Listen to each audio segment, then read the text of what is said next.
షణ్ముఖోత్పత్తి అంటారు. ఇది ఎంత శక్తివంతం అంటే గర్భిణీ స్త్రీలు కానీ ఈ సర్గల్ని పారాయణ చేస్తే తప్పకుండా వాళ్ళకి సంతానం కలుగుతుంది. సంతానం ఉత్తమమైన సంతానం కలుగుతుంది. ఎటువంటి సమస్యలు లేకుండా వాళ్ళకి ప్రసవం అవుతుంది.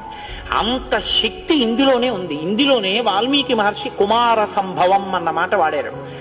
పెద్దవాళ్ళు ఏం చెప్తారంటే వాల్మీకి మహర్షి అసలు ఎప్పుడూ ఫలశ్రుతి చెప్పరు. ఈ సర్గ చదివితే ఇది వస్తుందని చెప్పరు. అట్లాంటి వాల్మీకి మహర్షి గంగావతరణానికి షణ్ముఖోత్పత్తికి ఫలశ్రుతి చెప్పారు. అత్యంత శక్తివంతమైన ఘట్టాలలో షణ్ముఖోత్పత్తి ఒకటి. ఇది విన్నవాళ్ళు సుబ్రహ్మణ్య లోకాన్నే పొందుతారు అంటారు. అంత శక్తివంతం. ఇందులో కుమార సంభవం అన్న మాట వాల్మీకి మహర్షి వాడారు.